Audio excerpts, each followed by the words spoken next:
Welcome. I hope you enjoy the conversation you're about to see between me and another comedian about religion and comedy. These are conversations I'm calling disorganized religion. God bless. And for those atheists out there, may nothing await you after this life.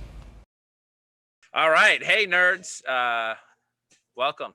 Welcome to another episode of Disorganized Religion. I am your host, Seth Lawrence, as always. And this episode, I am joined by not one, but two fantastic comics, Drew Shafer and Aurora Singh. Thank you both so much for being here. Yeah, thank you for having us. We're excited. Yeah, absolutely. Well, good. I'm excited too. I admittedly do not know you as well, Drew. I know Aurora through Travis Grossi, through Travis, but I have not yet really got to, I haven't had the pleasure of booking Drew on any of the shows that I've done in the past. So I'm excited to get to know you a little bit better through this experience. And Aurora, I don't really know, obviously, personally. I know her comedy a little bit better because she came and performed at one of the cleanup shows that I was doing back in the before times. So this is going to be fun for me to get to know both of you. That was back in 2019. That's so weird. I know, forever ago. How long has this last year felt for both of you? As newlyweds, as comedians, just terribly long. Yeah, I forgot what comedy is. Like, I watch comedy now and I'm like, is that what you're supposed to do? I don't remember. Yeah. Oh my gosh. It's been the longest year of my life. Yeah. When did you two get married? Did you get married right before the pandemic or during the pandemic? Yeah. February 16th, 2020. So honeymoon? Was there a honeymoon? Yeah, so we were we went on a 2-week honeymoon. Okay. We were planning on going on a short mini moon and then booking a trip, like a bigger trip later, because the wedding was a lot of money. Like, weddings and honeymoons, all that stuff is a lot. So we're like, oh, let's spread it out. And then eventually I was like, let's just do it all at one time. Thank God. I decided to just say, let's do it all together back to back, because when our last day that we were in Ireland was, or the second to last day we were in Ireland, was the day Italy had 7 deaths of COVID and shut down, and Italy shut down. And so we got back and it was literally a week later and the school district shut down, like everything. I was so happy we got it in. Like, I feel terrible people are dying, but yeah. And I mean, we had friends who had weddings like planned in the middle of the pandemic and they all lost deposits or had to go from 200 people to or they're not together anymore. Yeah. Oh, really? Have they, you know, people who've called off weddings? Yeah. Ooh. I mean, what a blessing this then has been. Yeah. Right? Yeah. Yeah, we've been stuck together. So it's like, even if I wanted to stray, it's like, where would I go? Yeah. There's nowhere to go. Same. Yeah. Well, and it's like, if I'm going to risk my life or the life of old elderly loved ones to get out of this, it's definitely not where I should be. Yeah. Exactly. So, holy smokes. February of 2020, you guys got married. We were the last big event. Yeah. Yeah, we were the last big event for everybody. Almost like God cast judgment on your union. We're so sorry. We actually want to come out with a public apology to everybody for getting married, because clearly this pandemic is about us and our union, and we're the reason it happened. I think you should be the next couple that Oprah interviews, to be honest. I mean, it's like similar vibes. Similar situation. Yeah. I don't talk to some of my family anymore because of how they treated her. So are they worried about how brown your kids are going to be? Without saying it, absolutely. Yeah. Oh my God, we are. Oh my God. Stop. You're like Oprah. And we are literally like, without saying it, you can draw the conclusions. Yeah. I love that this interview is almost the polar opposite of the Oprah and Royals interview. One is like the pinnacle of femininity. I am far from the pinnacle of masculinity. That's great. That's so funny. Oh my gosh. So how long had you two known each other before getting married? We met in 2014. Yeah. So yeah, Wow. 5.5 years before we got married. So yeah, That's it? that's it. I thought it was 6.5. No, Are you sure? it's 6.5 now. No, 6.5. She's not good at math. I'm the Oh, math No, guy. it was 5.5. Yeah. He's right. Yeah. Oh my gosh, that's hilarious. Well, yeah, good. 5.5 years. And yeah. It's a long And time. were you both doing comedy, doing stand-up by the time you'd met each other, or when had you each started doing stand-up? So Drew started a year before I did. Mm. And the story goes like this. I went to go, I wasn't doing stand-up really in entertainment, never did it. Met a comedian who I thought was super hot. I was like totally into him. And I was like, oh my God, like, how do you get started in this? Like, it just seems like so much fun. Like, I'm just trying to bone, like that's sure. it. And that was Travis. That was And then I was like, oh no, he's gay. Yikes. I just love that I met Travis, and my first thought was, why is this guy flirting with Aurora? Like, I was so jealous because I didn't right away. Like, that's he just great. seems so charming. And he told me that, and I was like, Sure. Drew, Travis loves dick. Like, he is so gay. And that's what Travis told me. I was like, no, he's a gay man. Like, you have nothing to worry about. But no, I met this hot comedian, and then I went to an open mic that he invited me to. And then I met Drew there.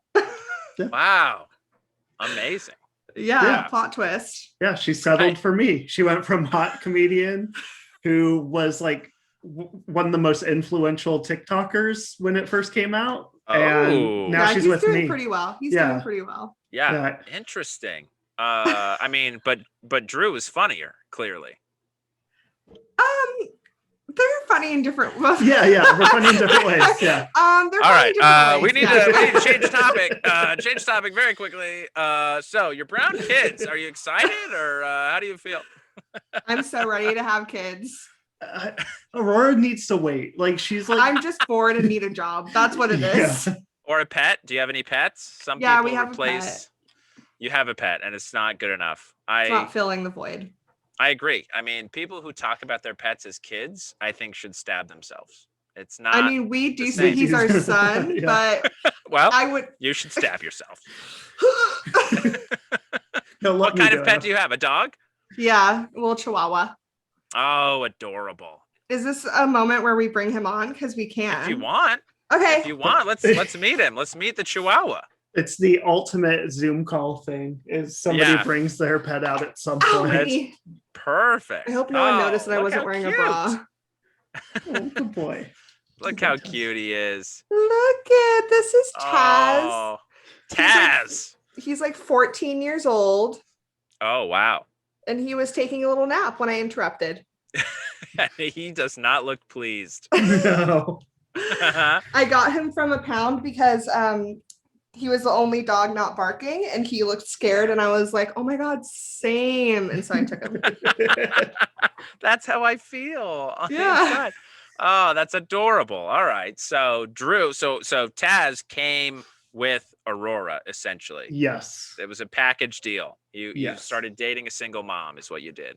Yeah. I mean, so the thing that really drew my attention to Aurora was she told this joke about how when Taz poops, he always turns to make direct eye contact no matter where she's standing. Wow. It's a sweet, like, intimate moment that only him and I ever shared. So yeah, sure. And then she dropped the mic between her legs very slowly, like a soft serve ice cream machine. And I was like, I'm into this girl because she committed. And as mimicking the poop. As mimicking the poop. She was like, and this is how he poops. And I was like, wow. And then I pretend like the cord of the mic is a hair that he ate, and it's like now swinging. Wow. Yeah. She committed to the bet. Graphic. So ladies, if you guys want some tips on how to get a man and get married and lock him down, all you got to do is just commit to being funny and don't half-ass a joke. If you're gonna tell a joke. Yeah. Right. Clearly. Now, for those who have not seen either of you perform, how would you each describe let's maybe have you each describe the other's comedy. I find it a little bit difficult to describe like my own. Ooh. Don't look at me like that, like This all is gonna be scared. fun. So Drew, you said, you were drawn to Aurora's sort of physicality in her jokes. How else would you describe her comedy for those who have not seen Aurora perform? Also, that was my first set ever that he's he's talking about. So that was, I guess, 2014? Yes. 6.5 years ago that I did that. So yeah. What is it now? What is your what's her comedy become? So Aurora's like a storyteller. So she has all these stories from her life. She's led a very interesting, unique life, and she can tell it in a relatable, charismatic way. Like, she's not going out of her way to make like a silly punchline. She's not making puns. She's just telling her life story in such a funny, engaging way that you're like, I'm along for the ride. Where's this going to go? Okay, this is hilarious. Right. Oh gosh, that's good. I mean, that makes me sound good. For that level of incorporating what you have to work with on stage, for a first set to be incorporating the mic in an act out, I mean, that's pretty advanced stuff. I struggle figuring out how can I use the mic stand in a way that's not a mic stand or a phallus, right? What is a clever way to do it? So props. I totally understand why Drew was drawn to you. Thank you. All right, Aurora, it's your turn. How would you describe Drew's comedy? When Drew is completely himself on stage, 100% himself, he is very quirky, nerdy, but very like overly confident in his unsureness. Interesting. And his awkwardness. Like, he's like because he's a very intelligent person. Yeah. But he's really not street smart and doesn't really get like social cues. Like, he's like kind of distant when it comes to like social cues and like social norms. So he's so awkward, but he's so confident in his facts. So the two and two just melt together on stage in this hilarious, like confidently awkward comedian who has clever jokes. They're super witty, but they're said with like a smile on his face at all times. So you can't help but laugh and like enjoy yourself when you're watching him. Oh, I love that. That's great. The other thing that I love is you immediately started with a bit of a veiled criticism. So what prevents Drew from being himself? How do you know he's not being himself on stage? Because sometimes, so Drew will overthink things a lot, like all the time. And sometimes when we have sets with like really big names or like heavy hitting comedians, or if he hasn't done it in a while, he'll be like, okay, how do I be funny? Okay, punchline, witty, this is a joke, this is a joke, this is a joke. But then the times where Drew is miserable and he's like, fuck it all, I'm gonna go up there, like nothing matters, I'm quitting after this set, I don't care. He'll go up there and he's so himself that it's just like there's nothing holding him back. So he's just like funny and he's not trying. He's like himself, because one of the things that drew me to Drew funny was that he's like very funny and like witty and creative and awkward on his own. So when he's angry and he goes up on stage, it's like perfect. Gotcha. Interesting. So what motivates that for you, on the inside, Drew, as part of the creator of your own comedy?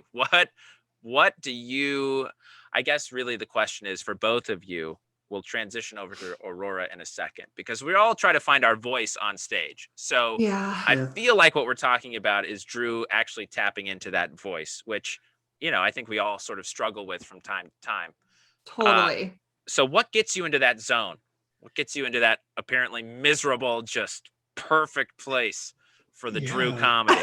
What does it? Because it's interesting, because like my perspective on it is that I grew up so sheltered, like my mom extremely agoraphobic, stay home, never go outside, never hang out with friends, like, so I don't know any social stuff. So I'll like super religious. So he was like just with all church kids all the time, praising the Lord. Yeah. I mean, that sounds like beautiful. Yeah. Yeah. It was very awkward, because now like trying to be a cool grown up and like trying to be a comedian where everybody does drugs and like partied, like I didn't party till we met. No, just kidding. Yeah, my super senior year in college. Yeah, so basically right before we met. Yeah. So like I miss everything where like I did a show on New Year's Day and it was like there was this situation where a guy parked in the wrong spot. He was blocking somebody's driveway and it was this whole big thing. And I was just sort of like, oh, so you're the guy who parked in somebody's driveway? And he's like, yeah. And I was like,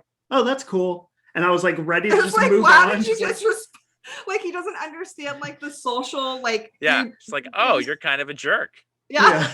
Like, yeah, my crowd work is just awkward, like not knowing how to interact with other humans and trying for a split second. And then something weird will happen. And so it's the same when I get like in a zone where I'm like, I'm very angry. I'm going to start talking about it. Oh, people are laughing. Like, why are they laughing at my anger? This makes me more angry. And then it just goes crazy. Yeah. It's like really your voice is the guy that is trying to communicate sincerely, but no one takes seriously. And that drives you crazy. And I think it's the overbite too, because like everybody's like, oh, you smile all the time. I'm like, no, it's just my teeth. I just can't. Interesting. So I'm like trying to be angry and it looks like this. So people are like, oh, he's silly. He's not actually angry. Adorable. I mean, isn't that adorable? It is adorable. And some of it might be this religious background. I don't feel like I can be quite as, sinister or blue and be believable as that either. So it might just be, those are kind of the cards we're dealt. Which I think that's like, because I grew up super religious too. And I just was talking to another comedian the other day and they were like, oh, do you have a clean set? And I was like, I actually don't really like curse, because they asked me if I cursed in my set.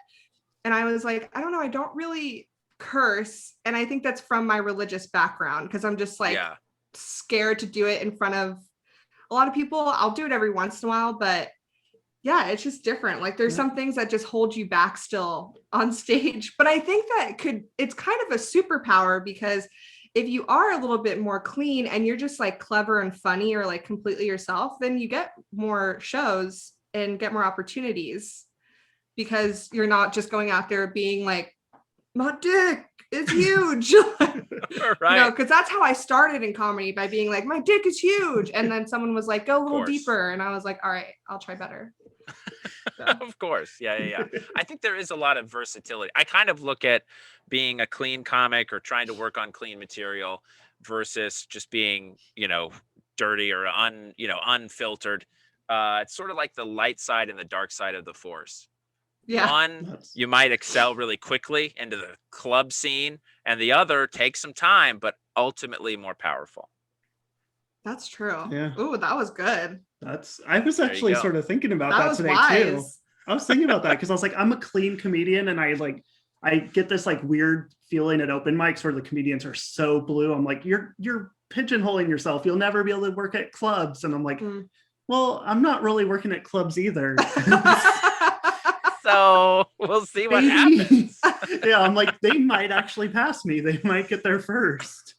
I mean, they might, but they're not going to be the ones that get corporate gigs, and people kind of poo-poo corporate gigs. But as far as, making money, that's really the best way to go. Corporate cruises. If you're trying to quit your day job to be a comedian, like you want those, that's how you do it. You can make so much money from it. So what do you think? Do you think it's easier to, I mean, I don't know. I guess this is a loaded question, so I'll just say what I think about it. I feel like you can always work bluer, but it's a lot more difficult to edit on stage in a clean scenario. You know what I mean? If you're used to working blue, you ingrain certain jokes and it becomes difficult to be like, oh, I actually should tell that one in a different way instead of like change fired. It from blue to Right. Yeah. I know, I agree with that. I did a gig at a Relay for Life. I don't know if you've ever heard of that. It's basically I can kind of put together what that means, but I have not heard of that. Okay. No. Yeah, so it's the American Cancer Society. It's a good name because you can tell. The Relay for Life. Right. Yep. It's descriptive. If you were like Relay for Life, it's where people skydive. I'd be like, oh, I have never heard of that. What is that? So yeah, 24-hour event. You walk around a track all night. You raise money different ways, and it all goes to the American Cancer Society. So one of my maybe 2 or 3 years into doing stand-up comedy, the person who put it together was like, Drew, you do stand-up comedy. Do you want to do a spot at 2 a.m.? And I was like, 2 a.m., perfect. All the kids will be asleep. Sweet. And Or literally up again. I didn't even think about it. So yeah, she's like, okay, now Drew's gonna take the stage. And then she literally is like, and kids, come up front because we're about to do the costume contest. So she sets all the kids in costumes right in front of me. 2 a.m. 2 a.m. It's Yeah. a party Wow. out there trying to save cancer. They're like, no one sleeps. Yeah. Cancer doesn't sleep, so Yeah. neither do we. Yeah. And it was the worst. I just made that set. up, but that was pretty really We good. should use That that. is should really, tell that them should be to their use- tagline. Yeah, but that was great. That was Okay, That awesome. was amazing. I'm impressed. Yeah, that was a bad set. That's Yeah, But- that's tough. I just basically, it was like all setups. Like I would start telling the joke and then realize it was going to end in like a innuendo or like a sex joke. And like pretty much every joke was just set up. Oh yeah, there's kids here. And so it was just miserable Right. for 10 Right. minutes, I think. It was just all setups and like 2 jokes. Ugh. Yeah, but I mean, they should have warned you, you know? That's- I mean, at I mean, least I it's a guess now small you town. know every time, just be like, okay, will there be kids aware and present? Yeah. Yeah. I also feel like if it's a normal show and then you show up and they're like at comedy club or something, they're like, oh, it needs to be PG. I would be like, but it's a comedy show. Like they should just know that they're bringing their kids to a comedy show. Obviously, I'm going to respect the rules, but I'm like, Right. I'm still going to, if the kids aren't going to get the sexual innuendos, I'm going to say them. Yeah. Sure. I 'Cause mean, they'll it's like go right an over adult their head. cartoon, right? Yeah. Yeah. Yeah. They're not going to know. Really. And if they So- do know, if they learn, good Yeah. for them. Right. Why not? Why not have education at 2 a.m.? There's nothing like a forced sex ed class at 2 a.m. in a They could- costume, They could use it out there, honestly. Yeah, That's we really could. it's Yeah. a good place. right? No, it's true. I mean, they're already learning about cancer. If they're going to learn about death, they might as well learn about life. There you go. That's actually, yeah, that's true. That's another good. That's it. They should be using these. Like, We should send it. Drew, send this episode to them. Yeah. Here's some marketing on the house. Not on the house. It's a pandemic. I need to check. Thank you. We'll take any form, PayPal, Yep. Venmo. Thank you. What about for you, Aurora? What has been kind of your cataclysmic moment, or what mindset do you need to get into to be your funny persona self on stage?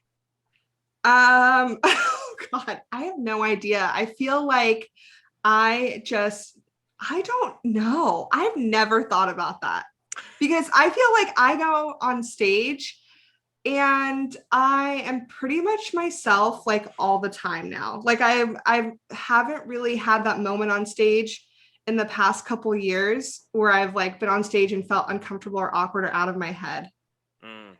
Or like in my head in a bad way, I guess. Right. I guess I just need a microphone and some lights. And an audience. One or two I mean, people to an listen. audience would be great, but you know how it is. Sometimes it's a hit or Yeah. miss. Yes, I do. I do know how it is.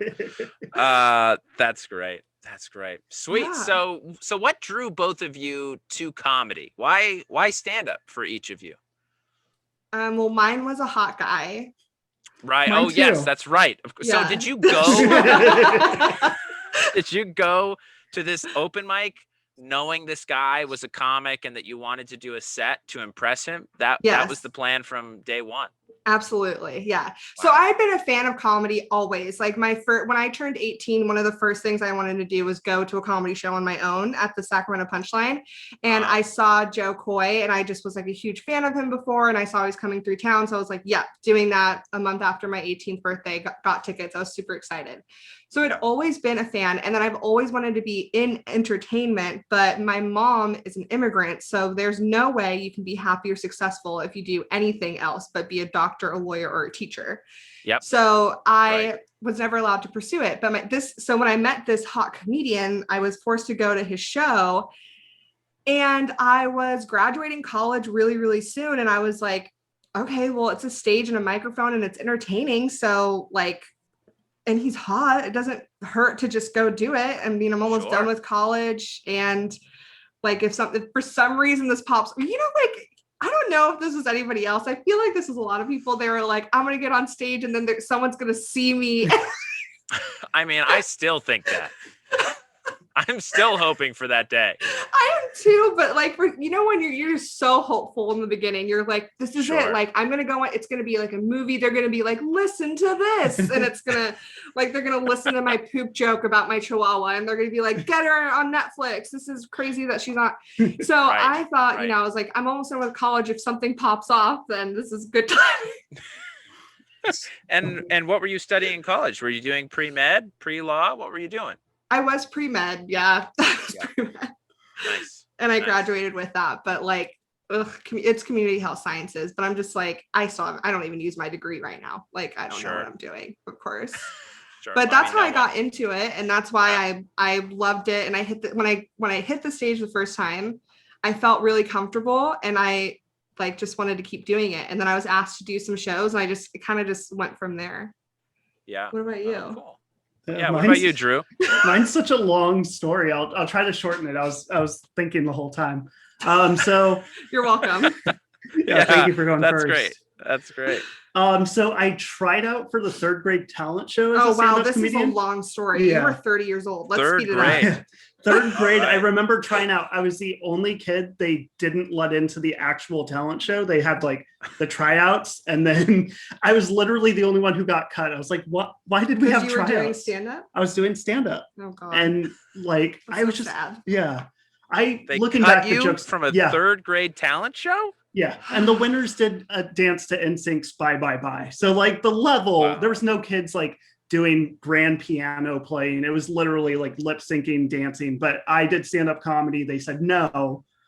And then I just continued the rest of my life. I ignored their advice and kept being the funny kid. I feel like that's like a glimpse into our future with our children. Yeah. Of and course it is. And if I gotta tell you, if we have kids in the future and they want to do stand-up, I'm gonna smack them in the face and I'm gonna go, don't you dare. Don't really? You dare You try don't want them doing stand-up? Why not? No, it's so hard. It's such a long road and there's so many ups and downs. I just want them to have stability and find something. Like, I just want them to have a regular paycheck and then, you know, live to go out on the weekends. Like, just live a normal life. I mean, I feel like you're your mom right now.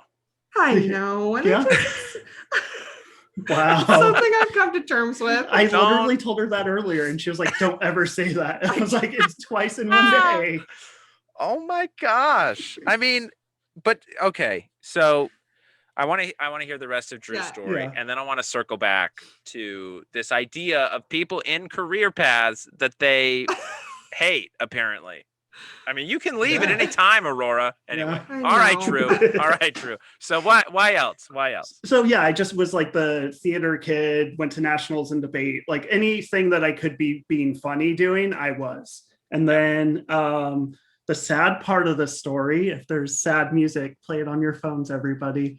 My brother actually passed away from cancer. That's why I do the Relay for Life. And he had like a bucket list. And one of them was like a poker night thing. And we went to a casino in Reno.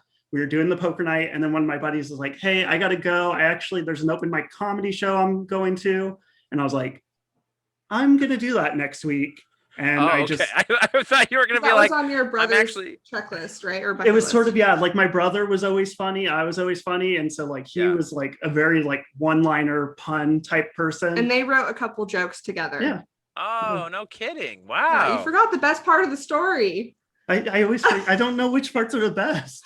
Yeah, so that's a good part. Yeah, so that's a good part. He got to come to the first one, but he was like super weak. We like basically radiation, chemo, all the stuff like stopped working.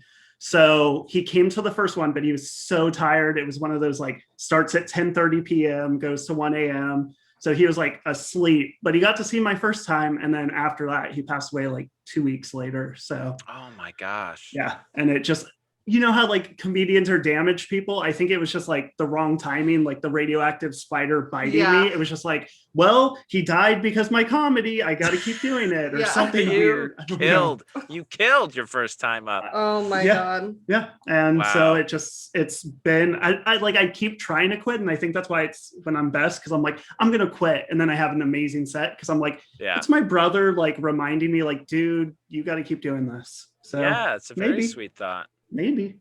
So both of you are pure. like, it's like the purest little soul in this one. Just like the purest little white teeth, white Yep. soul. Yeah. It's great. You guys both have great teeth, great Oh my God, smiles. thank you. Thank you. They're beautiful. Aw. Okay, so now I want to circle back because both of you now sort of alluded to this, like I want out aspect of stand-up. So kind of a two, first of all, I'll just say when I did law school, talking to any person who was a lawyer, their first knee-jerk reaction was don't do it. And I always thought, then retire, like get out of the way, because I would like to. And Right. you people are preventing me from doing it, right? Like you're taking up a job that you clearly don't want. So I'll just leave that there. Take it for what it's worth. But the other question is, what keeps you going? I mean, now granted, Drew has this sort of supernatural, Right. divine inspiration that keeps him going, which I think is beautiful. And I wholeheartedly believe in, by the way. Aurora, what keeps you coming back? Why? Just go be a doctor.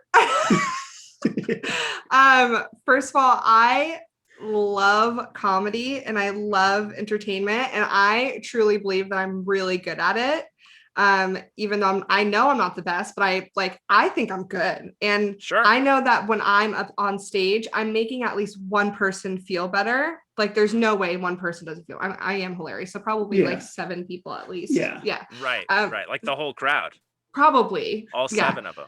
All 7 of them. Yeah. The crowds that I'm selling out usually is around 7 or 8. So right. But no, I love stand up.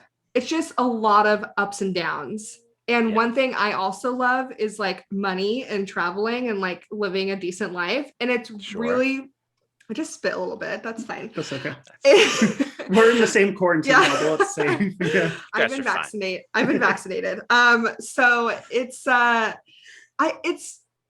guess it just like, because I love it, it keeps me going when I like have people reach out to me and they're like, you made me smile today. Or last night I was having a bad week and tonight you made me laugh, or you were my favorite comedian on the show. Then that part is like the competitiveness, you know, all the highs keep me going from all the lows basically. And I just honestly don't really feel, even though I'm like educated and I have opportunities and I could get like a solid job if I wanted to, none of that motivates me or makes me as happy or makes me as fulfilled as being on stage.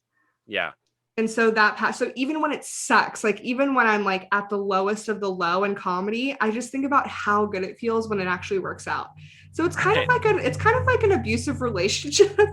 Yeah. Where I'm like, he's so addiction. sweet. Yeah. He's so sweet. He brought me flowers after he punched me in the mouth, you know? Like that was so thoughtful. He really cares. He cares. Yeah. You don't know him. You don't know him the way I do. Yeah. Exactly. Wholeheartedly. So, okay. So if your daughter or son comes to you and is like, I want to do stand-up because it fulfills me, you're still going to be like, you're an idiot. Go do something else. I'm going to be like, you were just around it too much from me and your dad. Like, just explore your options. Just make sure your feelings ready aren't for real. it. Right. Yeah. They're invalid. If anything, okay, it depends on what age. If they're like older, and they've like thought about it and they've seen it and they've been around it, okay. But if they're like, 10, 13, maybe even 14, I'd be like, you need to try more things. Yeah. I would say that for anything. I would say that for anything in life. Like anything that they're like, I'm obsessed with, I'd be like, just wait. Just give it some time. You might stop liking BB Mac. It'll be exactly. Okay. Like when I was 13, I was obsessed with butterfly hair clips. Like, give it some time. Give it some time. Yeah. I don't want our kid to come up and be like, I want to be a stand-up comedian, because I'll be like, you're not going to be funny. You come from a good house. Like, we didn't damage you. I know. That's the other thing, is that we're going to be such good parents. Like, how are we going to be able to build a personality in someone when they have like so much love in the house? It's not going to work. Well, I mean, if you both achieve the success dreams you want, you won't be around very often. So there you go. True. Oh, thank you. That makes me feel better. Good. That's actually, I feel so much better. Yeah. We're going to neglect our kids. That's what's going to damage. Okay, good. So it's all a nice cycle. It's a cycle of stand-up success, really. Here we go. Yes. I'm so excited. Yeah. So you're not going to be the parents taking your kids to an open mic when they're 10 to do jokes. Unless I have to.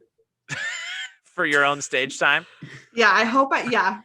Listen, this is a package deal. Okay. Yeah. If you like the kid, I'm doing the open. I'm opening for 15. Do you understand? Exactly. It's so funny. We actually, at the comedy club I worked at, had like a 10-year-old kid, but it was just his dad writing all of his jokes for him. And I was like, when I tried out in third grade, they were all my jokes. That's why I didn't make it into the talent show. I wish that you did get so into much. it. I love so much that Drew's issue is that this kid is a hack. Yeah. That's what he's mad about. Like he would memorize it and his mom would be like rehearsing it backstage with him. And then like he would go out on stage and like mess it up because it's like, no 10-year-old kid uses that. Yeah, he's right. 10 in a suit. Okay. Well, now, did you watch, I don't know if you guys were like America's Got Talent fans. There was a kid that was on there, I think a couple of years ago, who like roasted judges. I do. How did you feel about that? I felt like I do remember that. He definitely didn't write those. That's kind of what I thought too. I don't think he wrote that. No, but good performer. Not. Good performer. Just smart parents. That's what I think it is. It's like I'm funny, but it's going to be way funnier coming out of a kid. Yeah, they don't have anything to relate to. That's the problem. Like my third grade joke was, I want to be able to be cool and wear my hat backwards, but I also want to keep the sun out of my eyes. So I need one pointing forwards. And then I like prop comedianed a hat that was forwards and backwards. I was like, that's now beautiful. I'm cool. That is hilarious. And why would they not want that in their show? I was like, don't understand. Yeah, why would they not want that? I kind of feel like you're a comic because you're jaded out of that experience. Like you're denied a set at third grade, and now you're chasing that, you know? Yeah. And I know I would have crushed. That's like normal like childhood trauma that you're trying to fix in your adulthood. And that's why my whole thing is like, I want to be cool and I'm trying to be cool on stage. And people are like, no, you're not. Yeah. Right. 100%. That's when it comes to like speaking your truth on stage. Cause you can't try to be cool. You're not cool. And that's what's great about you though. That's like the best part. I'm not cool at all. Yeah. Yeah. But, you know, there is something very relatable in wanting to belong and not feeling like you do. Yeah. Right. I mean, that's my niche. That's a universal feeling. Yeah. What's interesting. Well, I want to now transition from feeling like you want to belong and not belonging. That's a great idea to have when we talk about religion. So, you, Drew, talked about coming from a very religious house, and Aurora, you said you came from a religious house as well. So, respectively, what religions did your families follow? So I was like, when I first started out, just general like Christianity. It was just some random church. And then when I moved to a small town, it was a Baptist church. By the way, this is a small town, like small town. Okay, so which do you mind saying which town? Just Fernley, Nevada. Fernley, Nevada. So it's 30 miles east of Reno. Okay. And it was the fastest growing city in the country for like 3 years in a row. It went from like 1,000 people to like 30,000 in like 3 or 4 years. Yeah. Wow. And then it stopped. And then it just stopped. Yeah. Yeah. Sure. Then 2008, the foreclosures. Yeah, that's what it was. Oh, the market downturn, of course. Yeah, everybody was on subprime mortgages there. So like literally half the town had to leave. It was crazy. Man. So now it's just a ghost town with a bunch of houses built. And Tesla. Tesla Gigafactory is Tesla like 10 minutes away. Opened up over there. Oh, so it's going to boom again. Yeah, exactly. It is. Yeah, prices are going up in Reno for houses because all the people from the Bay Area are just going in, boop, paying cash. Yeah. It's funny. The kind of, I don't know what you'd call that. It's not really the Midwest. It's like the slightly Eastern West from our perspective. Anyway.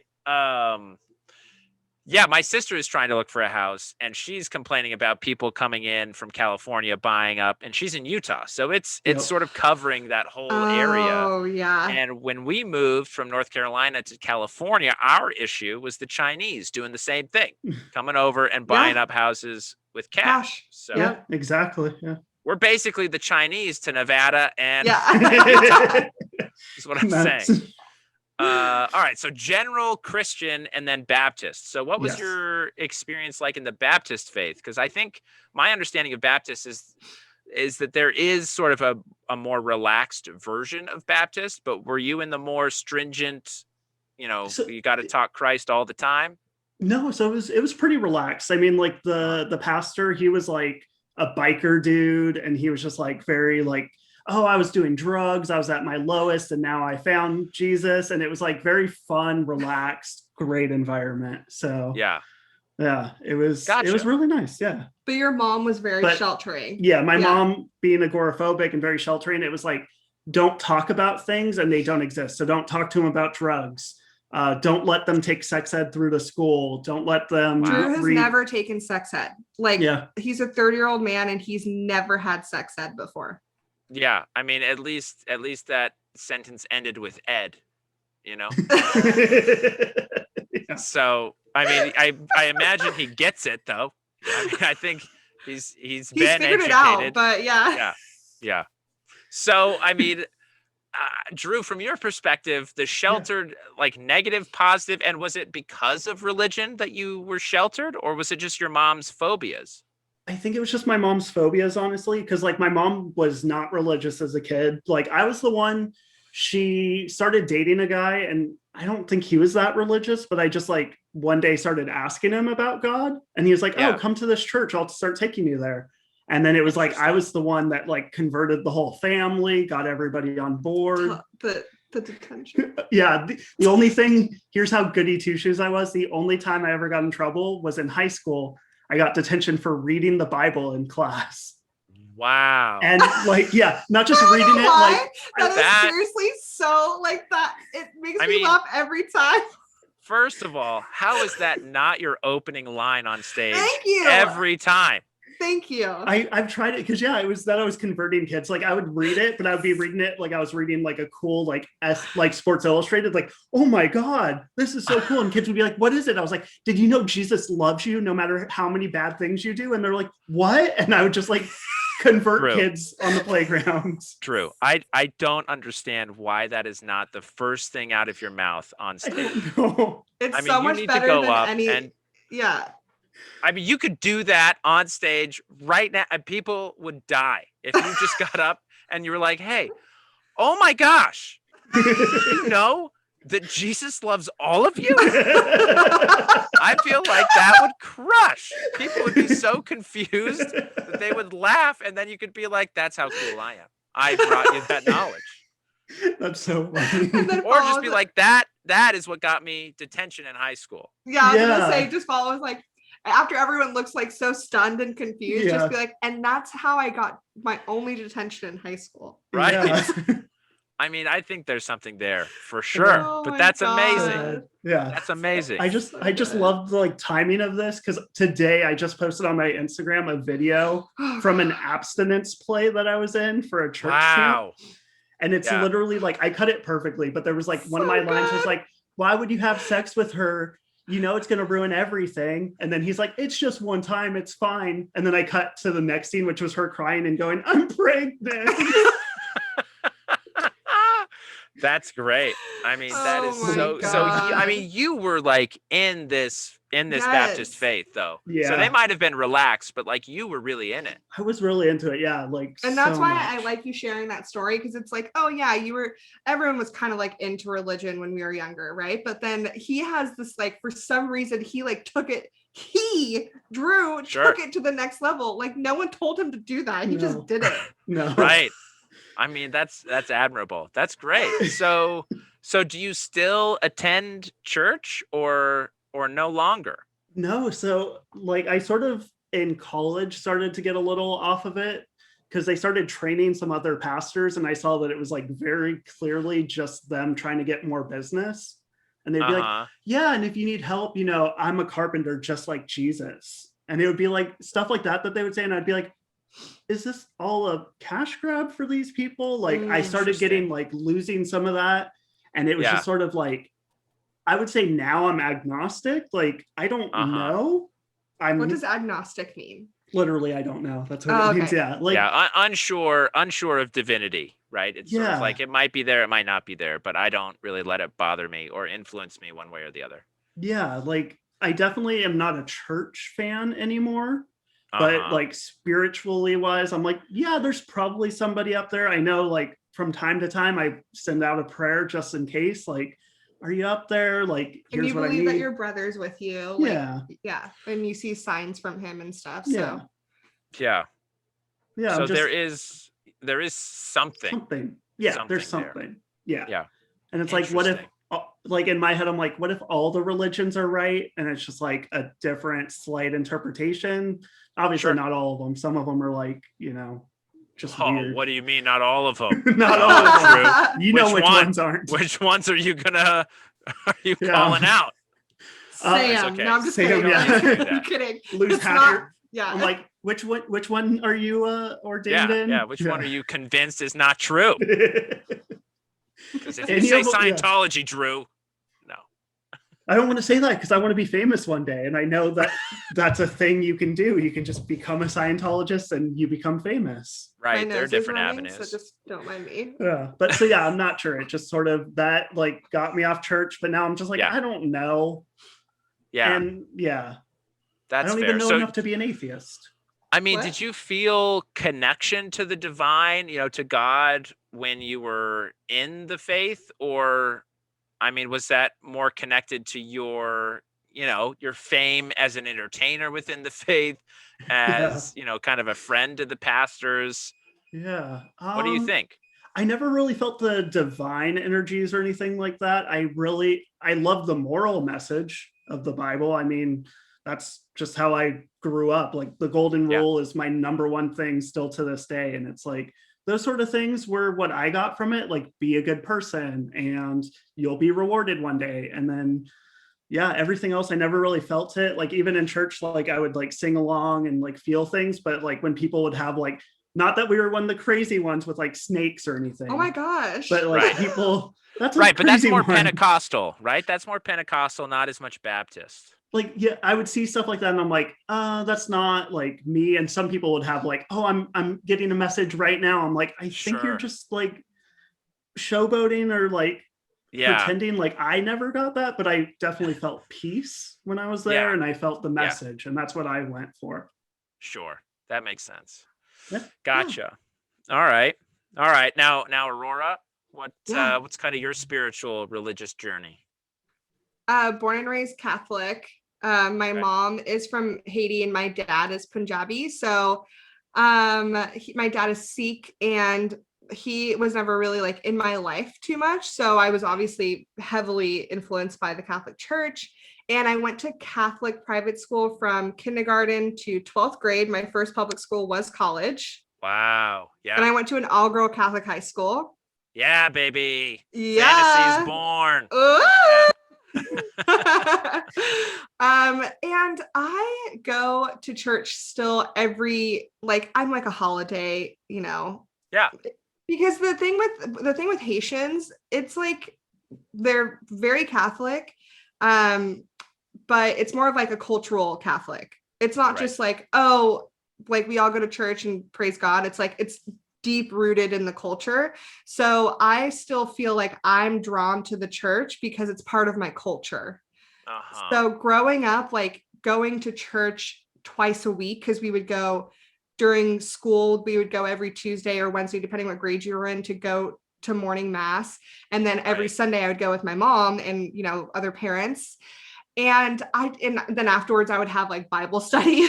Yeah. Now, what did they call the Wednesday night activities or Tuesday night activities? Did you do those?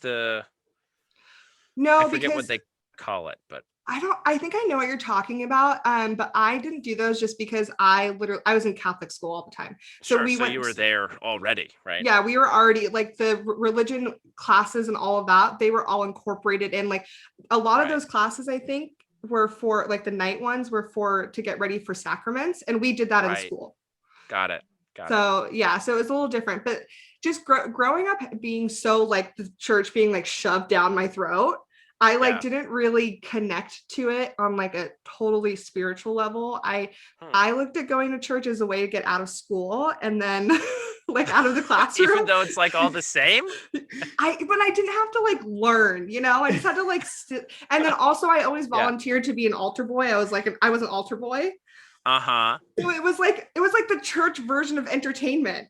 Yeah, right. Of course. You get to dress up, you get to play a role. Yeah. You get to be backstage. Are you kidding me? Like, right. heck yeah. Being That an altar green boy room? was, yeah, you get to be in a green room. Like, that is Yeah. amazing. So when I would go to church with class, I would always be like, I'll be the altar boy, and I'd go in the green room, do my thing. You know, we'd come out, we'd perform, and then we go back and leave. So away to get out of the classroom, I was performing. And then on Sundays, we always went to brunch afterwards. So that's like a lot of like good memories that way. But I never was like fully like spiritually, like doing the Hail Marys and all that. I felt phony always.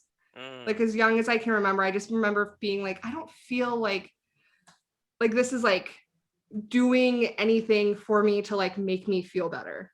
Gotcha. That's not like bringing you closer to God. No, and it's weird because I kind of got the same thing for like Drew did. Like some of the moral stories and teachings I like related to, and I'm like, okay, that's good. Like treat others like you want to be treated. Okay. And all that kind of stuff stuck with me. And I think the places where I felt closest to God was like when I was in silence. So I think that's why meditation is something that's like better for me, like being outside or being like in a peaceful environment. Because when we would go on retreats, you know, all the religious retreats, and we couldn't talk for a day or something, which is like also really good. I want to learn how to do that as a substitute teacher, make my class not talk for a whole day. That would be really like make 10-year-olds not talk for a whole day.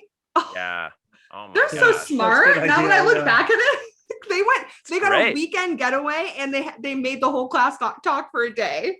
Genius. That's genius. Yeah. But yeah, that's when I felt closest to God, I guess. But and then when I do, like when things go wrong or things go right, you know, I'm always like very thankful. And I don't know what to call the entity that I believe in, but I just say God, because that's what I was raised with, I guess. Gotcha. So what kind of led you? Oh, I mean, was it just the fact that you were no longer going to Catholic school that like, you know, you stopped going as regularly, or what kind of prevented you think, from continuing this like close relationship? I think my independence. Uh-huh. Like as soon as I got my driver's license, I was like, peace. I was like, bye. Like my mom stopped forcing me to go, and she still went every weekend. And I was in Catholic high school, so I was still technically going to church, but I wasn't going outside of my school. I wasn't like actively seeking it out. And then when I got to college, I was interested in going to church, like the Catholic church on campus. But then I got involved with sports, and I was just like, and then I got involved with partying, and I was like, this is way more fun, you know? Yeah. So then I just kind of stopped going and just go with my family on holidays. I don't know. Sure. So I had one quick question about this altar boy thing. My understanding was that only boys could be altar boys, that it was, you know, a rite of priesthood. Is that not the case, or were you just in a very progressive, or were you just like, listen, I am going to be an altar boy? Look, I'm going to be a stand-up comedian one day, and I need the stage time. Right. No, I don't know. I know it's fine. You can be a girl. I don't know when it changed, but I know you can be a girl, but I'm just wondering if a girl can really be an altar boy. a girl. Oh, that's so great. No, a girl can be an altar boy. I have no idea when it changed, but it changed sometime before I started doing it. And so it was a case of like priesthood or kind of male dominated stuff for some reason. My understanding was that it was connected to priesthood, but I don't know. I'm not. But Catholic. now I'm like, because I actually don't know. And that's like a really good question. But now I'm wondering, maybe they changed it because women can be nuns. So maybe that's like, they're like, oh, it's a passageway into becoming a nun. So let's start. But like I don't know when they started. I just know that I was an altar boy and I was really good at it. And I have a lot of great stories now that I'm thinking about it. And I'm like, I should share these on stage. They're really good. There you go. Right. For sure. Interesting. So, all right. I have two general questions left, and then we'll get into one of my favorite segments because it's more about me. But before we get there, I want to ask you both two things. So one thing is what would have changed for you, your relationship with your faith, if your church had done X? You know what I mean? So think about that. And then the other question, and you can take these in whichever order you want. But the other question is, what do you believe happens after this life? Where is there anything? Is there nothing? Ooh. What happens? What do Those you are want to have good happen? Seth with okay, I see you with some thoughtful questions. Okay. Yeah. Damn. Yeah. Okay. You want to get go deep. first? Okay, yeah. He just touched my knee. Like that's what he does when he gets nervous. Yeah. He goes, oh, okay. That's great. I mean, there's no pressure. Only God is judging. So go ahead. Exactly. Yeah, this answer determines whether you make it to the good place or the bad place. Right. That would be amazing. And that show, how did you feel? Anyway. Oh, okay, I love it. Oh focus. my God. So good. Yeah, focus. One of the best focus. shows. Right. Watch The Good right. Place if you haven't watched it. It's amazing. It is. It is good. It is good. We rewatched the last. Babe, focus. Sorry, yeah. I'm nervous. I'm trying to stall. Just like getting. Just what to do you heaven. think? What do you think is gonna Yeah. happen afterwards? Well, yeah, Start with take that one first, because you've talked about your brother kind of Yeah. communicating That with one's you or easy. being there. So what do you think? I mean, where do you think your brother Yeah. is now? I mean, I'm wishing that there's an afterlife. I remember in youth group, it was always described as like, oh, you love video games? The best video game of all time will be there. Like it was very much like everything's Sure. perfect, which I love it. Yeah. They were good. They sold me. They knew how, and that's why I was so good at selling my classmates on the idea. Right. No, I mean, I hope that I can go up there and hang out with him. He was my best friend. We were like the only two people that we had like our own language, our own shorthand, looks, like because Man. he was more religious or more like a good value person than me, like so much more innocent than me. Where like even when we were in college together, if there was like somebody naked in the locker room at the gym, he would like get awkward about it, and he would like he had code words. So he's like, if I start talking about the TV show Scrubs, there's somebody naked nearby and we have to be careful. And like just so innocent. So do you think he's in heaven? Do you believe in heaven? Yeah, I mean, if there is a heaven, he's definitely there. 100%. Like he never drank, never smoked, never had sex, like nothing. Like he led the life that is, if there is a good place, he's 100% there. So I'm hoping, I feel like there's probably something, but at the same time, there's a part of me that's like, what if we just disappear and become just energy, and that's it, and you just sort of dissipate into the world? So I'm conflicted, but I'm hopeful. Yeah. I'm curious if part of your separation from your religion too has to do with your brother's passing, in the sense of like, do you blame God, or do you know, what do you feel like in that aspect? Yeah, so I know my mom completely, when he passed away, she like cursed God's name, was like, there's no God if he could do this to the nicest person. Yeah. But for me, it really was like, I think I was just gradually moving away. Anyway, I was definitely out of church at that point, but it was just sort of like, I don't know, being like taking science courses and talking to a lot of people, like college, sort of how they say like, oh yeah, it's so liberal and blah, blah, blah. It like, I think it sort of moved me away from like, oh, you only hang out with religious people, you only talk to religious people, and more like different perspectives, and people being like, well, where would it be? What goes there? Like, is your body, your spirit, like, what is it? And it was just too many unanswerable questions. And I think that's what started to make me be like, there's got to be some sort of answer. And that's where I became an agnostic, because I'm just like, there's no answers. So how can we know anything? And it too many mind games. Drew likes answers. Yeah. That's his thing. I mean, that's fair. I think that's a fair thing to want, right? Yeah. Interesting. Well, Drew, I'm glad you came on this podcast. I've got all the answers you need, buddy. Yes. I'm glad. That's great. Okay. And then what do you think? So I guess really then that answers kind of the question, right? If your church had been able to answer some of your questions, you may have been able to stay in it longer if that's where you wanted to be. Yeah, it would have been that. And if the original pastor had just stayed at the helm, like he was in it for every good reason. Like we would help people. I went to numerous people's houses when they had issues going on. We did like prayer circles. Like he was in it for 100% the right reasons. And then he let a couple people in, and then it was just like, I know there's like parables about like bad shepherds, and it like sort of corrupts the flock or whatever. And that's sort of what was happening, where it was just like, well, I don't know if I can start over somewhere else. Like I had this trust and love, and then it just yeah, it was corrupted by just two bad people that were like, oh, this is like, I can pitch my business every day and make a lot of money off of this. And it was just like, really? Like, that's allowed? Yeah. Yes. It was It bad. is. Yeah. Interesting. Yeah. All right. That's fair. Yeah. All right. Now, Aurora, that you've shirked off the responsibility of going first, what are your thoughts? Okay, first of all, I forgot the first question. It was like, what could the church have done differently? Yeah. Okay. I think that, well, especially for the Catholic Church, it just is so like, it's just so close-minded, and it's just like so in the past. I think even though they let girls be altar boys. I mean, that is pretty forward thinking. That is like, woo, good for them. Right. Yay. Well, and who's the Pope now? Isn't he rethinking a lot of same-sex issues? Yeah. Yeah, but I just, yes. But I just think that they're like so far behind. It's going to take a lot for them to like kind of catch up. And there's like, but do you think a religion should have to catch up to society, or do you think there is a move societally away from some of the values that religions in general that religions have? And is that bad?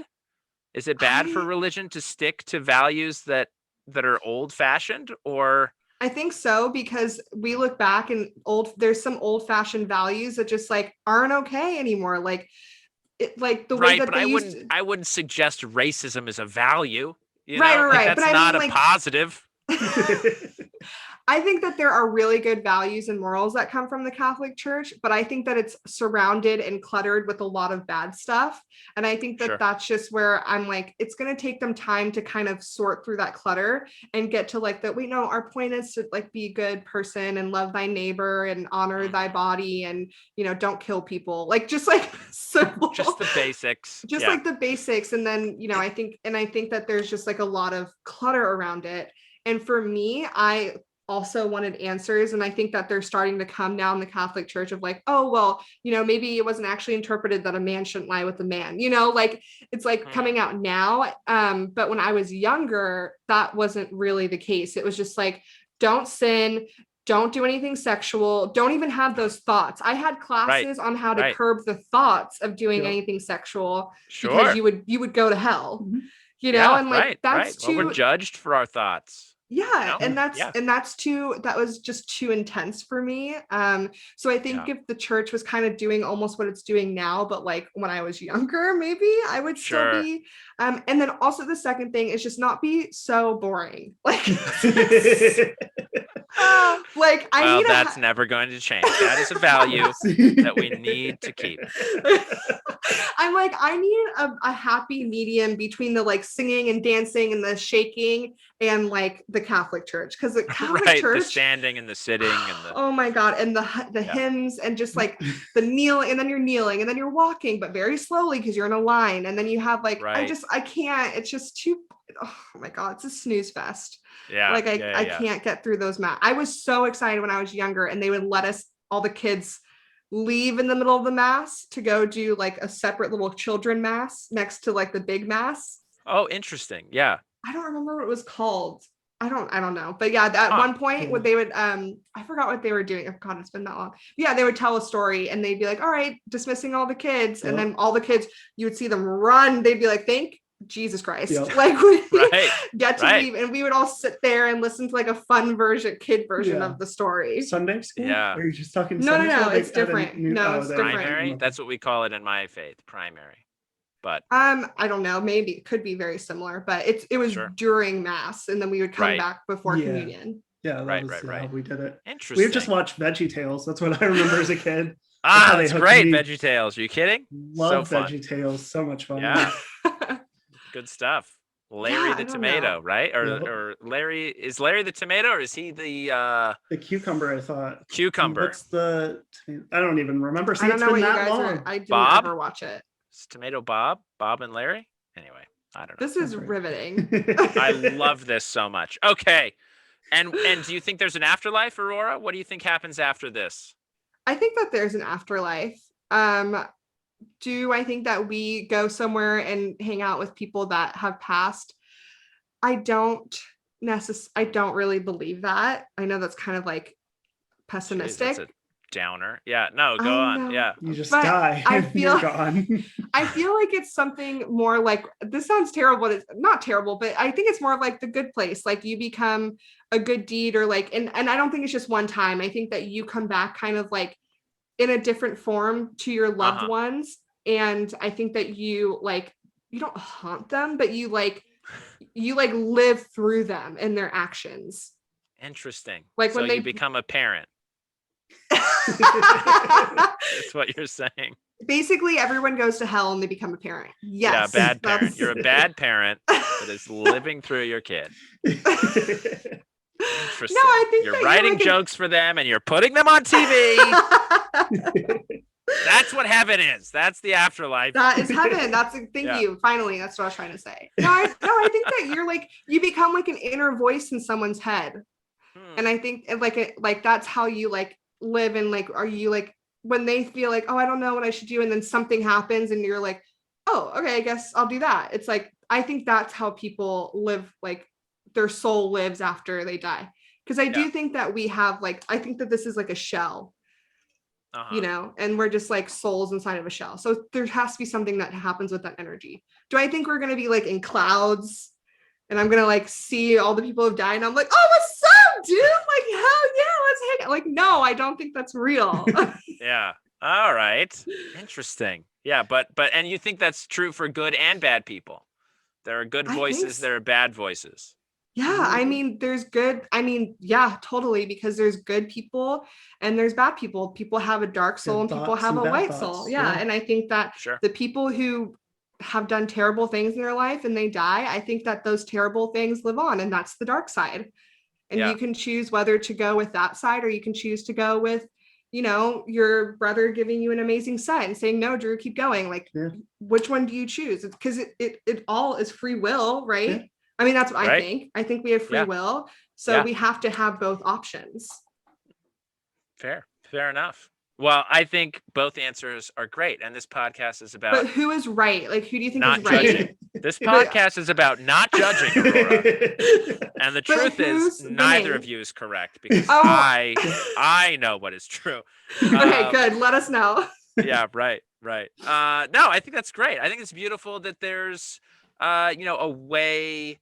I don't know. I just think it's hopeful, right? I find it hopeful to believe in something after this life, that this isn't it, you know, and some people find it hopeful to believe that this is it and that there is an end, you know, to whatever stress or, you know, whatever could continue afterward, that, you know, you do your best to live a good life here, and then that's good. That's it. Yeah. That's all. I sometimes feel like sometimes when I'm like sitting alone, and this kind of goes back to maybe when I was younger, and I always felt like that's how I got close to God. But I always feel like when I'm sitting alone, that's when I can like feel like presence, like a presence. So that's why that's why I think that I'm like, oh, we just become a presence after we die. Interesting. Like the people that I've lost, I feel like when I'm alone and I'm like sad or I'm really happy, I feel like they're there. Yeah. You know, and that like feeling of like joy, that's them. Yeah. So in a way, you do think we can hang out with people that we like after this life. In a way, right? Yeah. I guess so, kind of. Yeah. Whether we're aware of it or not, like, I don't know, but yeah. Sure. Kind of. Interesting. All right. Well, beautiful. I have loved this episode. Are you ready for the final segment? This is where I'm so excited. Each get to pester me and bug me with personal questions, since I've been bothering you for the last hour. In this segment that I call What's the Deal with Mormons? Drew and Aurora. So, what's the deal with Mormons? Fire away. Any questions you have regarding Does Drew faith? Look like a Mormon? I am a Mormon. I actually am a member of the Church of Jesus Christ of Latter-day Saints. So that's why it's called What's the Deal with Mormons? So that you can ask me about my faith.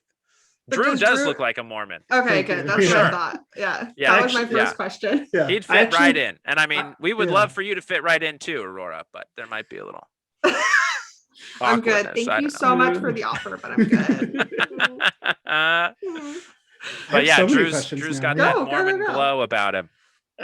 I do. I went to a bunch of the stake dances with the other Mormon kids, because it was just Yeah, it was like they're the Right. only ones who are good influences. So Sure. Can Mormons drink coffee now? Or soda? Okay. Soda. Okay, so this is a pretty typical kind of misunderstanding. The issue is not caffeine. So a lot of people think the issue is caffeine. So they're like, oh, you can't drink, coffee or soda, and you can't eat chocolate, apparently. I swear I don't have COVID. I'm sorry. It's just that You're good. I don't care. I hope you I do have have allergies. COVID and Oh, that you're thank you. immune now. No, it's not. It's nothing to do with caffeine. So this is related to a revelation that we call the Word of Wisdom, which is in one of our books of Scripture, the book of Scripture called the Doctrine and Covenants. And this Word of Wisdom is essentially a health code. So similar to like a Jewish kosher law, there are certain things that we've been, counseled to not eat or drink, and the coffee is one and tea is the other. So herbal tea is fine. I think it's gross, so I don't drink it. But it is religiously okay to partake of herbal tea. But the iced tea that always looks so good to me, no, Oh. that's not okay. Coffee in any form, not okay. Yeah. So there you go. So no, soda's great. I love Mountain Dew. Love me some Mountain Dew. So caffeine's not really the interesting. issue. The higher, sort of what people think, like the higher law of with this Word of Wisdom, because a lot of it is about sort of spiritual and physical purity. So it's not being addicted to things. So I think this comes with the caveat that if you're someone who is addicted to caffeine, I know many of those people, I'm you one should of them. probably not partake in what you are beholden to, unless what you're beholden to is our Lord and Savior, right? So you need to Fair. keep yourself pure Yeah. to have the influences of the Holy Spirit to do those good things that you're being prompted to do. And if caffeine is getting in the way, then maybe you shouldn't partake. But it's not specifically a no-no, the caffeine. Interesting. Gotcha. Okay. Yeah. Go. You All have right. questions? I It's do. okay. Have you seen? It's okay, buddy. That's how we talk to each other all the time. Oh my God. I love it. Have you seen the Book of Mormon? The musical. The musical, yes. No, I have not, but I have listened to a lot of the music. I think it is hilarious. And in all fairness, Matt Stone and Trey Parker are quite fair, and they actually portray things quite accurately, as silly as it sounds. On my mission, a lot of people I talked to, and I don't know how familiar either of you is with my faith, but when a young man turns 19, he has the option to go abroad or within the United States on a mission, proselyting, talking to other people about our faith and trying to get them to convert. So I did that when I was about 19 and a half, went to Eastern Canada, learned French, and taught people in French.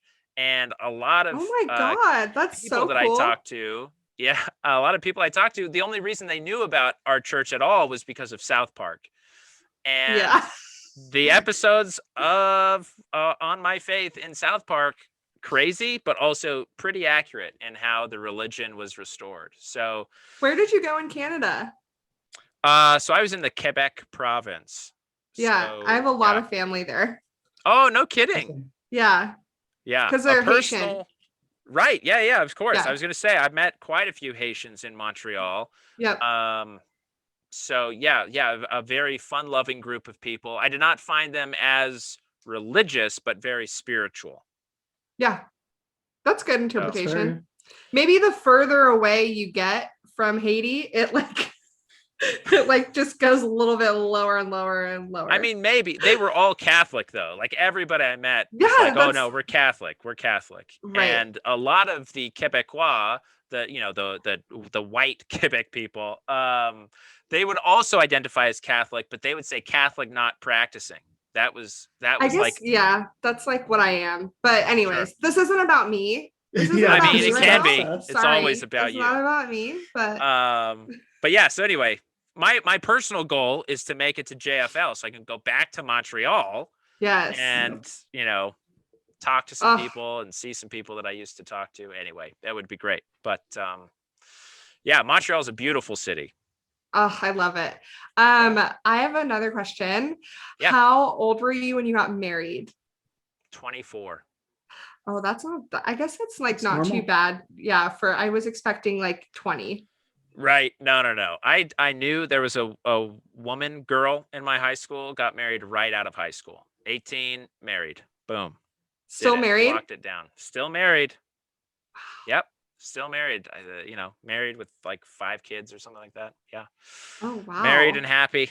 But yeah, I was 24 when I got married, and my wife and I had known each other. We each separately had a goal to date whoever we were going to marry for at least a year, which in Mormon times is a long time.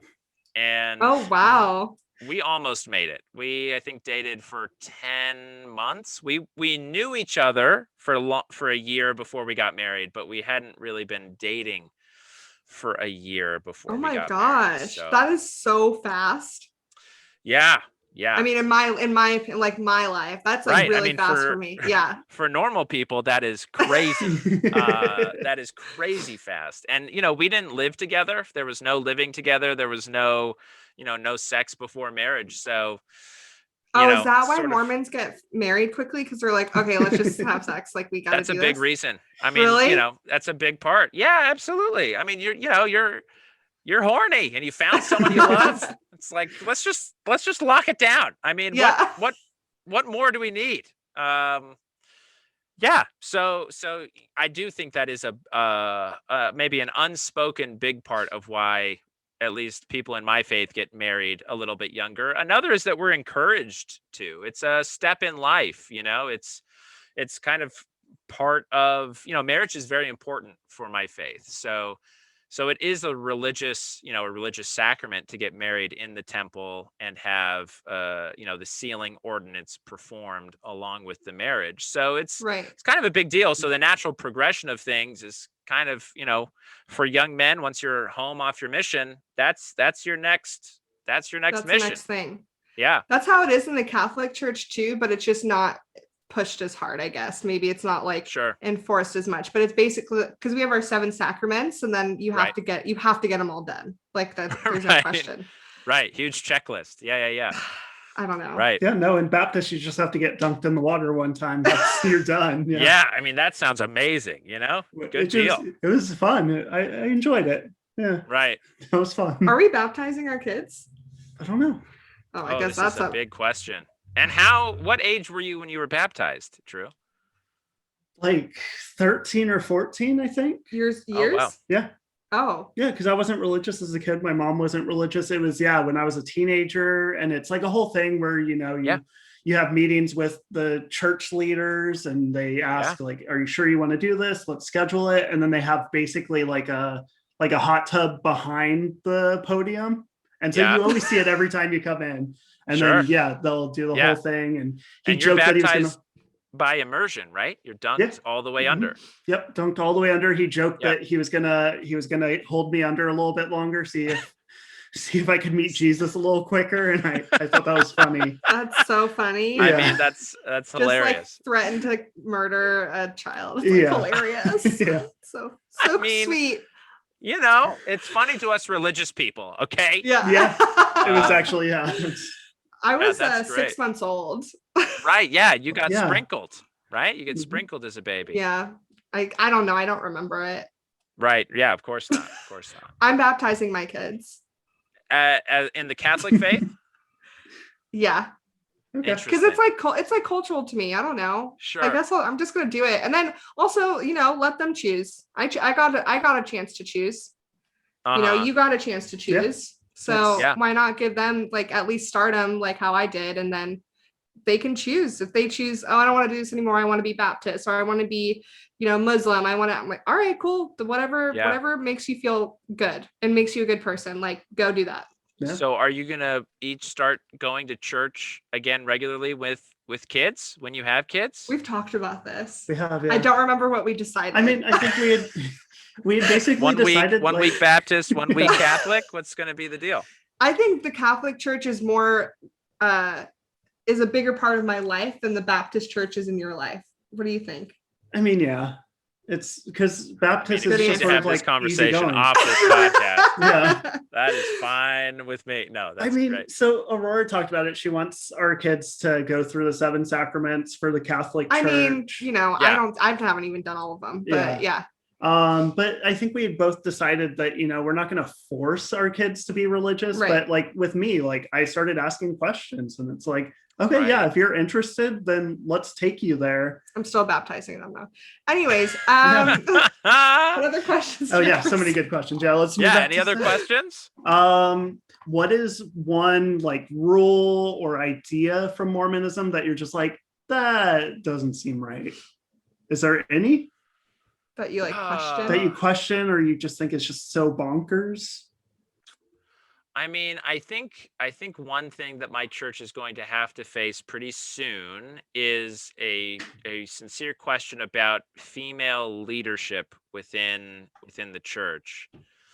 And I want to be careful about how I phrase this because it is in my faith, and I do believe this, that it is part of priesthood, and priesthood is largely, though not universally, male. And what I mean by that is that our prophets, so we have a quorum of the 12 apostles, we have a first presidency, a living prophet, sort of similar to a pope in the Catholic faith, who have talked about, you know, men hold the priesthood and women function within the priesthood. So it's not an exclusive, you know, power or right to men to do things within the priesthood. But that being said, you know, the leaders of every congregation are men. The leaders of our faith, the 12 apostles, all men. The first presidency, all men. You know, there's a female organization within the church called the Relief Society that is led by women. But as far as like general leadership, it's restricted sort of to the Relief Society, primary, and young women's organizations, whereas the men kind of control, you know, everybody. So my wife and I have had many discussions about that and the just or unjustness of that.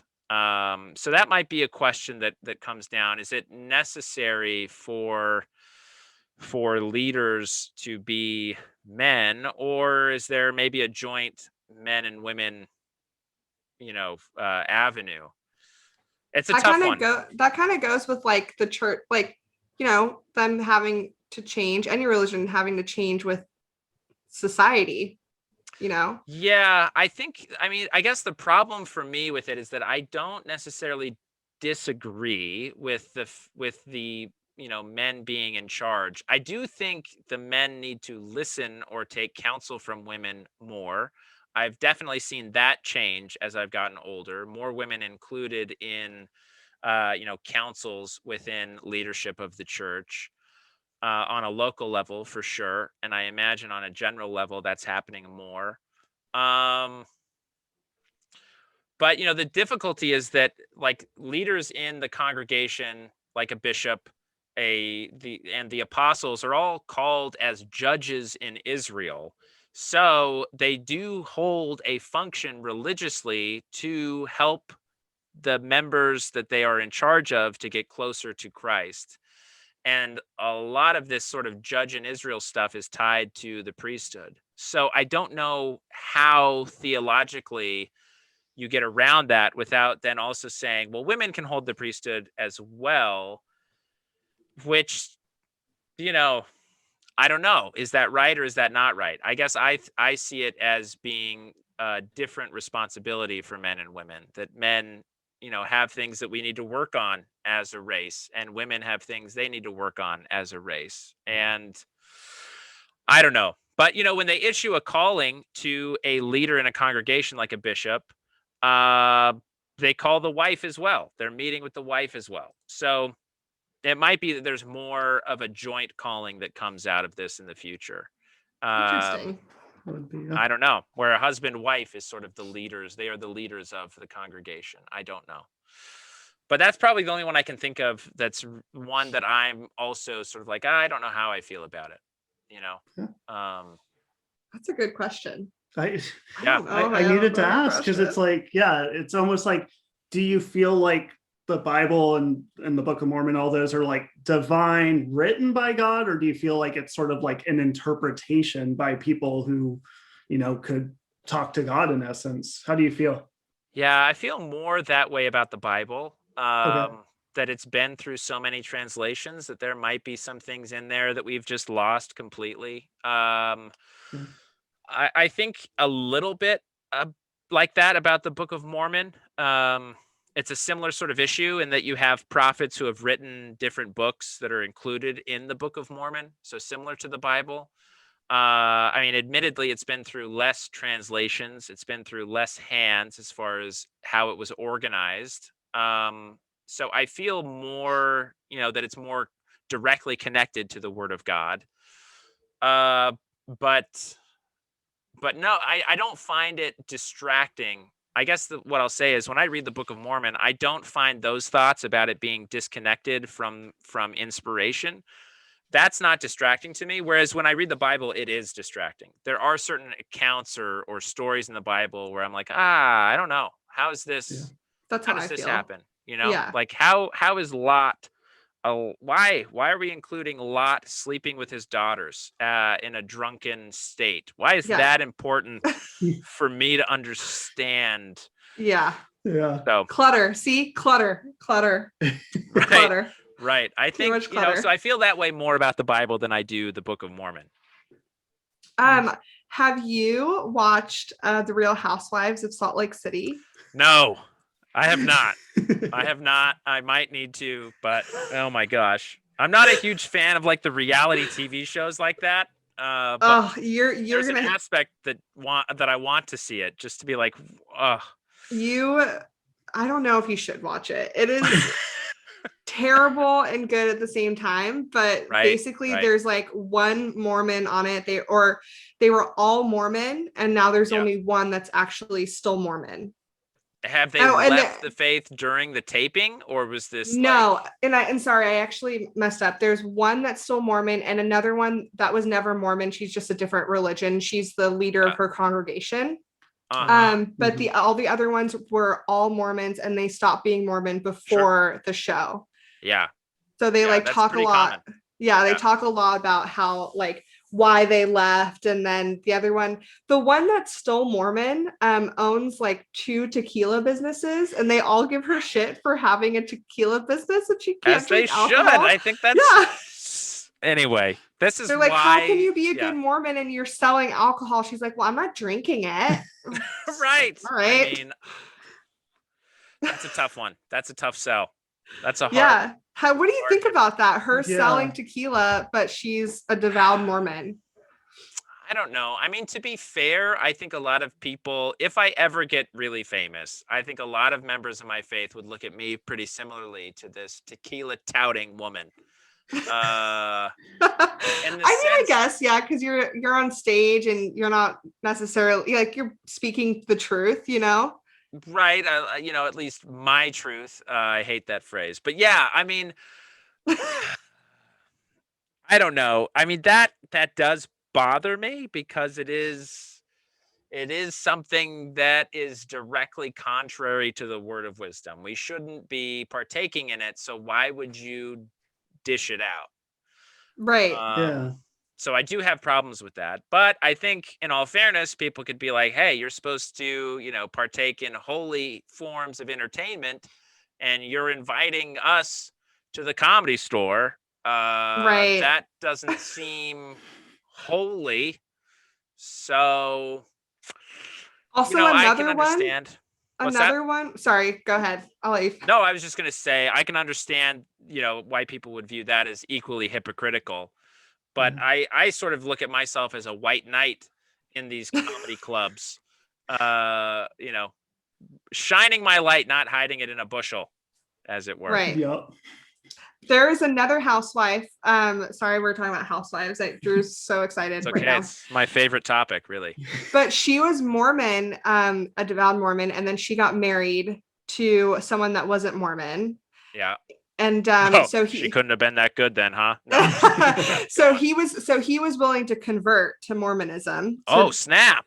To be with her, but the church wasn't super welcoming to him because he's Black. And so she left the church. Yeah, well, that's fair. Yeah. Is that a that's thing? a tough one.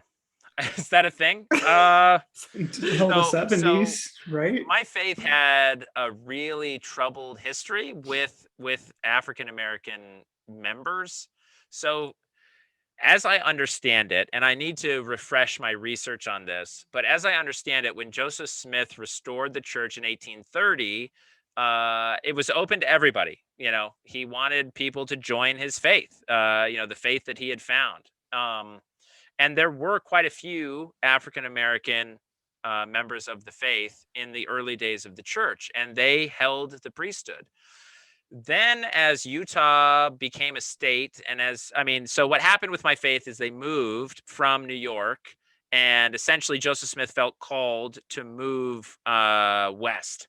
So they kind of started moving west. A lot of it was economic issues, and so they kind of followed opportunities. Of course. And then Brigham Young became the president of the church, the prophet of the church, after Joseph Smith was killed. And he definitely felt called to move west. And so he had the vision, the whole 9 yards, right? So they X'd out of the eastern United States and moved west. As they moved west, they, gathered some members, they lost some. But when they ended up in Utah, which was a territory, they wanted to join the Union. So they had to become a state. And there were some issues as they moved west with racism and with the Black members of the church that they had gained, that people saw as Mormons settled in different areas. People saw that as a threat. So people saw it as a threat that would throw the voting. So they saw it as a political threat. They saw it as an economic threat. And so the leaders of the faith were pressured. This is sort of an apologist version of this story, but they were pressured to essentially downgrade Black members of the church. And I don't know how true that really is. There may well have been some racism issues, some cultural issues, but it ended up that Black members of the church could not hold the priesthood. And to be more specific, it was members that came from African descent. So if, it was a Black member that was from, Haiti or, whatever, it's like, oh, that's not the same. But I think they sort of were just like, we don't know. We don't have the DNA testing. So right. You're all the same to us that's anyway. Crazy. So that's for, like for kind of many, that's like sad. Yeah. Yeah. So for many years, it was all the way up until 1975, I think, that Black members of my faith could not hold the priesthood. That makes sense then why she would leave, because they're a little bit older, So that's really probably tough. around the time. Yeah, and that's really tough. And that's one, that's definitely an aspect of the faith that I think, well, it's hard to look at that and say that's got to be cultural. It's hard to look at it and say that's theological. There was a really good divine reason. I don't think so. I don't know though. I don't think so. That's not the God that I believe in or the God that I love. So yeah. So I mean, there's stuff like that in all religions too, but that was just like, it stood out to me just because this was filmed being filmed at the beginning of 2020, end of 2019. So her like saying that, I think they've been married, I don't know, maybe like 15 years. I don't remember the exact time, but that's like very recent. So that's why it like stood out to me as like, oh wow, that's a big reason to leave the church, because they weren't welcoming to your Black husband. So I mean, that's really tough. Yeah. And all her kids are Black, and so it's like, ugh, I don't know. Yeah, that's tough. There were very few. I mean, there are just very few Black people in Utah. And a lot of that is because of that. That's a huge reason. That's a huge part of it. He's a football coach, so. Right. I mean, if you want a good football or basketball team, then but so there's just far fewer Black people in Utah. And I think a lot of that has to do with that relationship with the religion. I think it's gotten better. I would hope that it's gotten better. But, honestly, it was a big reason why my wife and I wanted to get out of Utah and raise a family outside of Utah. Because whenever you have kind of a uniform, type of person or a uniform outlook on the world. There's some issues, so we wanted them to grow up in a more diverse place. Are you like raising them like strict Mormon? Like, are you letting them kind of choose, or like what do they? What's their life like? Our oldest is 9, so they have no free will. No, I mean, we're doing our best. My wife and I were both raised within the faith, so we both still love it. We both still find a lot of joy and peace from it. We go to church, I guess before the pandemic, we would go to church every week. We're doing home church now over the pandemic, and there are values and aspects of the faith that I really love, and so we're raising our kids in the faith. But Right. yeah, I mean, when it comes time for them to really weigh their decisions and choose, we present them with the choice. So in my faith, we're baptized at age 8. My daughter, we talked to her about it and said, here's, this is the deal, but you can choose. And granted, 8 is not really it's not the age where you're gonna be like, you're wrong, mom and dad, this is stupid. There's a heavy cultural, societal pressure within our congregation to conform, right? As there is Right. within any group. Yeah. That absolutely. being said, when she's a teenager and really, I think, testing the boundaries, if she doesn't want to go to church a couple weeks, I don't feel like it's worth fighting. I do think, I will say, you should, and I think, and I'm pretty confident you'll be happier if you do come with us. But it is ultimately your choice. So, Oh, Seth, you're such a good dad. we'll see when she comes out as a lesbian. No, I'm just kidding. I'm gonna try to be as supportive as I can, with everything. But yeah, I think it's important to have some of these values, and I think it's important to be, to take a stand with some things. Yeah, I love that. I think it's important to get the values and morals you can from any religion that you are. Like, there's good parts of every religion. So as long as you're out there just, being a good person. Yeah, I think that's the key, right? And whether you drink coffee or not, like, as long as you're yeah, absolutely. And if you want to bang a dude, I don't care. Is it what I'm gonna choose to do? No, not. But I'll pretend to understand, and we'll be fine. I love that. That's a good outlook. Yeah. No, I like your joke, the one that I heard at the World Series about, like, what if you don't believe in God, why would you be a good person? It's like, oh, sure. That one's so good, but it's because church put those morals in me, and I'm like, I can't remember what there's a theory. It's like the worst thing that happens if you believe and God doesn't exist is nothing. Right. So you should just believe, because the upside is so much. So it's like, yeah, I'm still going to be a good person, because if it's like wearing a mask. Yeah. Yeah. Yes. It really is. It doesn't hurt to wear a mask. It just hurts not to. Yeah. So you might as well just wear it. I mean, it is inconvenient to wear a mask, just like it's inconvenient to be good sometimes. Yeah. Oh my God, you guys, this is like a lot of good messages. We're getting good messages. We're getting good slogans. We're getting good vibes. This is a good time. This is it. This is the bread and butter of this podcast. I love it. You guys are so great. Any other questions, or are you ready to get into the plugs? Questions. Do I have any other questions for a Mormon? How many times do you get to sit down with an honest Mormon person? My church youth group, we had I don't know if you guys call them pastors or preachers or what the term would be, but he came and sat down with our youth group. He talked about the beliefs and the differences, and was super open, and just like, anything you want to ask. And I have a question. Yeah. Oh, go for it. What? Did you ever watch or look at bubble porn? Bubble porn? I don't even know what you're talking about. Okay, so then probably not. It was a meme. Yeah, it was a meme that they were like, and this is how Mormons look at porn. And it's photos of women in their bikinis, but it's bubbled out. All the bikinis are like bubbled out. So all you see is their naked bodies, but you don't see any of their private parts, but it alludes that they're like naked. But they're naked. It's convincing enough that your brain fills in all the pieces. Yeah. No, that was not a thing. That's when like I was it's a growing meme. up. It was just you took it straight, baby. You took it right out of the spoon.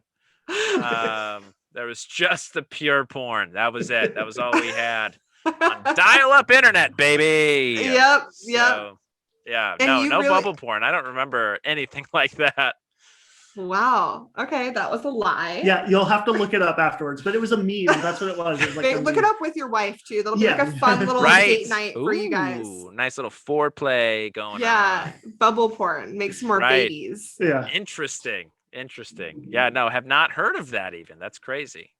Anything else? I want to ask like dirty questions. Of course you do. Of Like course the you do. worst sins, like how No. strict he is. Did you know a lot of people who did anal before they got married because it's technically not sex? Right, the poop hole loophole. Yep. Yeah. Yep. Oh, I'd never No. heard that, Yep. but that's good. Right. I didn't know anybody who did that. There's also this thing that apparently was very like common, which was dipping.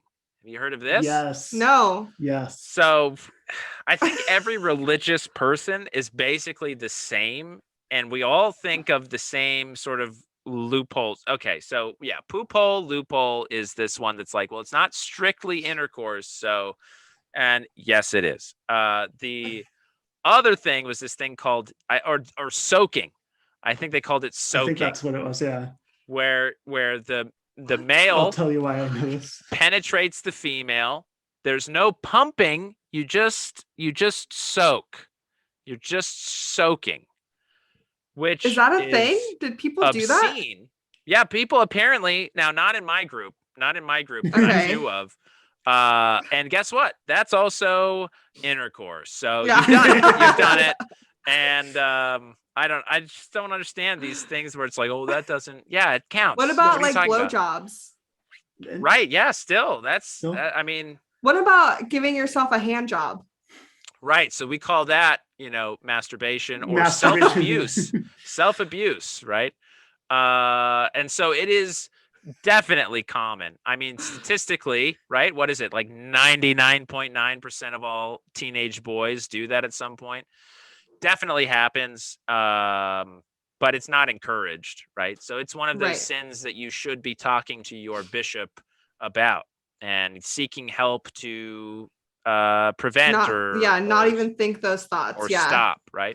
We've all Well, had the and training. in my faith, it wasn't necessarily don't think those thoughts. It was, there are certain thoughts we have that we can't control that just happen. There's an animalistic nature to all of us that we're trying to overcome. So it wasn't like you're punished for having the thought unless you're like seeking the thought, right? But if you're walking down the street or if you're looking at bubble porn, if you have something, that just comes into your head, you're not really judged for a choice you haven't made. You know what I mean? Or for something that happens That's that you haven't awesome. chosen. I do remember that. That's yeah. awesome. I wish the Catholic So- Church would take a note from that, because literally I remember being in 5th and 6th grade, and both years when we did the religious sex ed classes, Yeah. they would be like, and if you think the thoughts, here are tools that you can use so that you Sure. don't think those thoughts, because those thoughts will send you straight to hell. Right. And I'm so- like 12 and I'm like, oh my God, what? Like, can't even what are you talking about? Girls never have those thoughts. Yeah. like I'm watching like Leonardo DiCaprio. I'm like, I'm not allowed to have thoughts. Like, I can't watch No, this you just- movie. I mean, he was a great swimmer. Not that great, but yeah. So we had strategy talks as well, but it was about getting the thoughts out. It wasn't about the judgment as having the thought. It was like, here's some sing a hymn to get that thought out of your head, or Yeah. go for a run, or read some scriptures to You know prevent what? you It from also could have been that, and I just took it in the worst way. maybe, I don't know. But, Could have actually been that. And now that you're saying that, I'm like, maybe that's what they were trying to say. Right. But maybe you had a really strict nun that was just like, no, if you even think that, you're bad. Which I've heard that too. I've heard that too.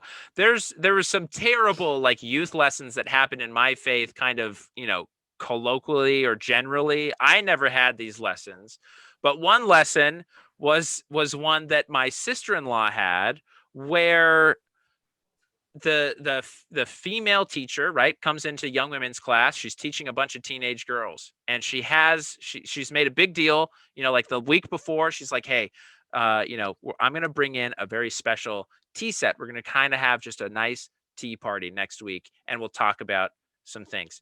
So she makes this big to-do about it. She brings in this tea set on Sunday, and they're sitting there talking about scriptures, and they're having a fun little tea set, right? A tea party in the Sunday school class. And then the teacher drops a teacup and breaks it after explaining, like, this is an antique set that my grandmother gave me. She drops the teacup and breaks it, right? And then is like, that is your virginity. I knew it. I felt it coming, and I was like, no. my dad had a lesson. I mean, and the end of this lesson is like, I can put the cup back together again, but it is never going to be the same. Yep. So, it's like, I guess physically, the hymen's broken. That's not the same. But can you be forgiven completely for a sin of premarital sex? Yeah, you can. Right. And it's like it spiritually, if you truly repent and are forget, it's like it never happened. Physically, there might be some issues, but spiritually, which is what really matters. But that part wasn't hit home to the girls. It was just, That's actually the funny thing that you're talking about. That is that the school district where I taught and where I grew up, basically, they started teaching second virginity, which is just what you're saying, that if you make a pledge, you can reclaim your virginity. I'm like, in the school? They're teaching that in the school. And they were, amazing. I'm like, that's not allowed. There's a separation that's not occurring. But yeah, very high Mormon in population. Nevada. Nope. But you got detention for saying Jesus loves you no matter what? I mean, there was a lot more to it. Yeah, it was that very was in much science class. Yeah. Oh, right. Obviously. Yeah. It was very bad. I just remember because like with one kid, I was like, hey, like when you like don't study and you still pass the test, that's God. And wow. it was just like, sure. Like I was just like, whatever it took to sell it. And then I would like read whatever that love verse is from Corinthians. I would like read that when my friends would be like, I don't know if I like this girl or not. I'd be like, well, love is kind, love does not boast. Like I would read. This is explaining so much, and this is kind of like a really short side story, but I sold cars after I graduated college in Reno, Nevada, and I was selling a car to this family. This girl was in the back seat during the driving test, and she was around my age. And then I don't know how it came up, but I said something about, she said she grew up in Fernley. And I was like, oh, did you go to Fernley High School? Duh. There's no other high school. Yeah, you went to Fernley High School. And I was like, oh, do you know Drew Shafer? And she was like, yeah. And I was like, oh, that's my boyfriend. And she looks at me and she like looks at me and she goes down and up. And she goes, I mean, I guess people can change. And I was like, oh, man. I was like, what does that mean? Wow. This is what it means. Yeah. Wow. That's crazy. Yeah. That was it. Thank God. Interesting. Well, good for you for changing, Drew. I guess, yeah. I was annoying about it. That's the thing. I wasn't like easygoing. He wasn't like a cool religious kid. Like you said, you're a cool religious kid. I understand that. Thank you. I understand. I think that's it's admirable, right? You're taking a stand, and it's like, no, this is the way that it is. This is the way that it is. And if it brings you happiness, and if you're not, bringing down other people, I guess, then great. Yeah. Love it. I'm happy he changed though, because that sounded annoying. Yeah. I mean, people who are really into anything can be annoying. Right? Yeah. If you have a Star Trek fan in your group and you're like, hey, Spock kind of sucks, it's not going to be fun. Freak out. Yeah, they're going to lose and their mind. Every second they're like, I want to tell you guys about this new Star Trek thing, and you're like, no one here cares about that. This is not your audience. Yeah. Wrong place, pal. Wrong place. Yeah. We're in church. Like, yeah. See what I did there? It all goes together. I love that. That's great. Any other questions? Or no, did we, you're now converted and that's it. We've done it. Gave you all the answers. I'm converted. After the you guys don't punish people for having sexual thoughts. Right. Now, if you act on them, then you're getting punished. Right. But we don't. We only have sex when we're only going to have sex when we decide to procreate. Otherwise, we both haven't even. Sure. You know what's funny about that is there are people. Oh, did we lose you? So what's funny about that is that there are definitely couples that believe that wholeheartedly, that you can't have sex without In the Mormon actually church? conceiving. Yeah. I mean, it's not a widely. I should That's say how I this. was raised too. That is not a widely held belief, but I have heard of people going in and confessing to their bishop about having sex and not conceiving. I've also heard about people having sex, couples having sex and not getting all the way naked. So that's okay. That's some Handmaid's Tale shit right there. That is not widely held. Okay. I should say those are very, very crazy extreme views that are not held or taught Do you guys get generally naked? at all. Oh yeah, every chance we get, baby. Come on. Just the way God made us. Yes. Yeah. That's how you have to be in order to procreate, is be naked. Like you came in the world naked, you have to procreate naked. It's the only good way to bring people into the world. That's it. Yeah. I wonder sometimes if heaven's just going to be a big nudist colony. I don't know. Maybe we'll all be in our purest form. That'll be my hell. That will be my hell. Well, I sincerely believe the afterlife is going to be one where everyone is most comfortable. So maybe there will be a never nude portion of heaven just for people like you, Drew. I hope so. I really do. I hope that if there is a heaven, that my boobs hang to the floor. And I hope that I can why not? Let the titties fly, I hope that they're my wings. Sure. You want to fly backwards? I never quite understood. Just on my back, I'll fly basically I lay down kind of thing. Yeah, I lay down and then my titties are just sure. And I'm just yeah. This is an angel. Can you imagine great. me? Let me get both hands. Oh my God. It's beautiful. I mean, there's a painting waiting to be done of that. Oh my God. I would love that so much. So funny. Just a nice mantelpiece painting. And what makes it better is that I am 6 feet tall, 6'1". So my boobs would have to be a solid, at least 5 feet. Yeah. You know? I mean, or at least 4 feet, Right. 4 foot long. Anyways, this was so much fun. That's great. Guys, it's been so good to get to talk to you. This has been a great conversation. Thank you so much for coming on the podcast. Anything you want to plug before we say the formal goodbyes? Anything you guys got going on? Well, first off, thanks so much for having us. I've been looking forward to be on this podcast since you told me about it back in 2019. So oh my gosh, I know, so long ago. But thank you for having us on.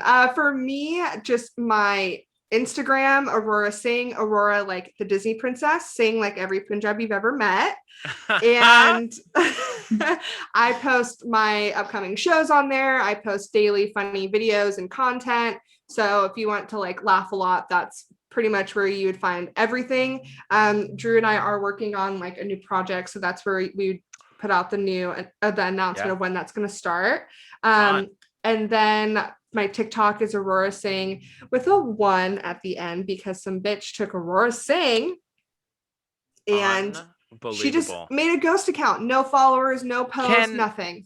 Can we get you to replace Lily Singh? Could that happen?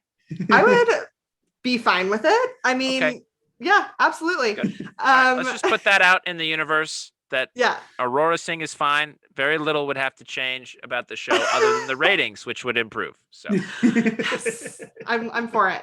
Instagram, Aurora Singh. I'm Aurora Singh on everything. You can find me on YouTube. I have a YouTube channel that's Aurora Singh, but it's called Health Actually. And it's basically about me being a fat girl living my best healthy life.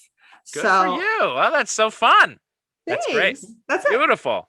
Nice. All right, Drew, where can people find you? What do you got going on? Yeah, so Instagram and TikTok are the two that I'm trying to take off on, and I'm at Drew Shafer Comedy on both of those. And yeah, Also daily funny content on both of those Yeah. platforms. So we're trying. We're posting whatever we can find and all of our silly videos. also, I just bought this new little mini microphone. Oh, that's so fun. That's popped up in some of your videos already. Yeah, so I'm gonna be slowly posting maybe some like at-home stand-up. Nice. That's great. It's gonna be great. That's great. Awesome. Well, we'll be on the lookout for that. Yes, And you guys definitely. are in Sacramento? Is that Yes. right? Yes. Sacramento, So California. Sacramento opening up soon? I mean, are you guys going to be back at the Punchline up there, or where are you guys going to be? Yeah, so I have a show at the Laughs Unlimited Comedy Club at the end of April. It's a showcase show, so it'll be fun. Yeah, sometime near the end of April. Same. And, Yeah. Great. And Laughs Unlimited is a local comedy club in Sacramento, and they've been pretty much open throughout the entire pandemic and have adapted really, really well. They do a silent comedy show, so it's outdoors and everyone gets headphones and you can just hear the comedian talking. So it's like a silent disco, but a comedy show. yeah. Oh, that's so cool. amazing. Yeah. So if you're listening and you want to come to Sacramento and watch a comedy show, definitely support Laughs Unlimited because the owner of that club has been working so hard to keep comedians in business, and it's like just a godsend. So we're very thankful for that club. Definitely. Yeah. Beautiful. Well, I love it. You guys are two wonderful people, very talented comics. Thank you so much for taking the time to talk to me tonight. Thanks for Seth. having us. Absolutely. All right. Well, you guys take care, and hopefully we'll see you both very soon in real life. Can you imagine? Hopefully. All right, you guys have a good one. All right, You you too. too. Bye.